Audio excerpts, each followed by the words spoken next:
Hello and welcome to Any Answers Answered for March 2024. As ever, Tim and I have had a look through the pages of Any Answers and picked out a couple of questions for us to have a look through. We start, Tim, with a question from David Ross, who has asked us a question on capital gains. David has a nice client, which is unheard of. My soft-hearted client, says David, has agreed to sell a let property to the tenant at undervalue and will not believe me when I tell her that as they are not connected persons, she only has to use actual proceeds as far as capital gains tax is concerned. It appears that the owner of the property has done some digging of their own and has come up with the idea that you might have to use market value in this situation. Well, Tim, very simple. Arm's length value or actual proceeds? Yes, and it's interesting to see that there are, at the time of recording, some 42 replies to David Ross's question. And I have to say that many of those don't really address the substantive issue here. The question is whether or not market value has to be used if there is a sale at undervalue. And the answer essentially is yes.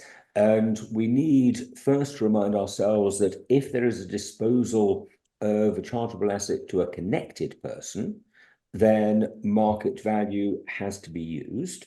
But we're not talking here about connected persons. The donee or the purchaser, I should say, because it's not a complete gift, the tenants who are buying the property from the soft-hearted client are not connected with the vendor, but the vendor has agreed to sell at an undervalue. So there is a discount from market value. Does the legislation require that the capital gain for the vendor is calculated on market value? And the answer essentially is yes, it does. And we have to distinguish between a bad bargain where you might make a disposal to a third party and sell the asset for less than its true value. And periodically we see reports in the national press of somebody who's bought something for a ridiculously low amount, let's say £10, maybe at a car boot sale, and it turns out to be a very valuable Ming vase or lost painting, old master, whatever, and they sell it for thousands, if not millions. Well, the fact that the vendor at the car boot sale made a bad bargain protects them from HMRC saying, well, you've got a capital gain on deemed proceeds of thousands or millions.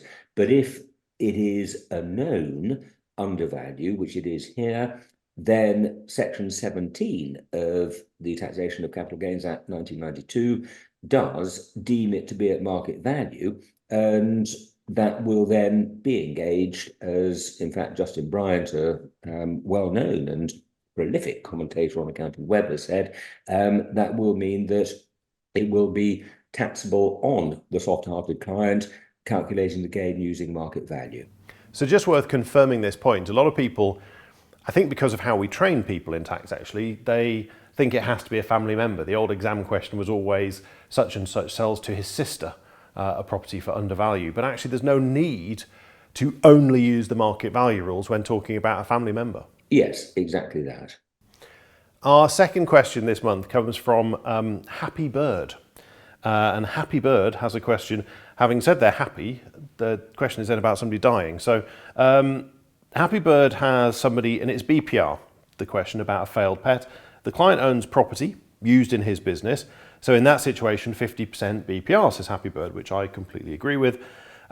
He gifts the property to his children as a pet, but the business continues to use it for market rent. If the client dies within 7 years, the pet will fail, yes, but is the property still relevant business property or not? The problem here is that for business property relief to apply on the chargeable occasion, which here is the date of death within 7 years, the conditions that have to be met under the legislation are that the relevant business property must have been owned by the transferee throughout the period between the transfer date and the date of death of the transferor, or their own death if earlier. That's the first condition, and that one clearly will be met in this scenario. But the second condition is that the property must still be relevant business property immediately before the relevant date, which would be typically the death, and in this example, the death of the donor.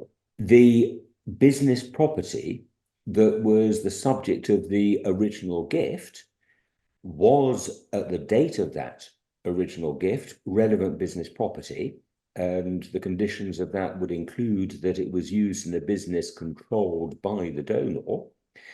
But unless there's information of which we're unaware connecting the donee and the donor's company, it seems to me extremely unlikely that from immediately after the gift, that property would continue to qualify as relevant business property, because if it's used in the donor's company and the donee does not control the donor's company, then it would have ceased to be relevant business property. And that will mean, I'm afraid, that on the death of the donor within 7 years, on the failure of the pet, the full value of the property will be subject to IHT, payable by the donee, of course, and the conditions for BPR continuing have not been met.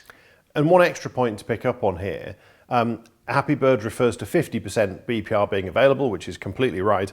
A lot of people will think it's 100% though, which clearly it wouldn't be here. Yes, and that is a further point about property that you own personally, but is used in your business, either partnership or company that you control. You don't get the 100% BPR, you only get 50% if all the other conditions are met. Very good advice, and hopefully useful to the people who ask those questions and many others besides. Do join us next month when perhaps it will be your questions, perhaps some budget questions next month. Until then, bye-bye.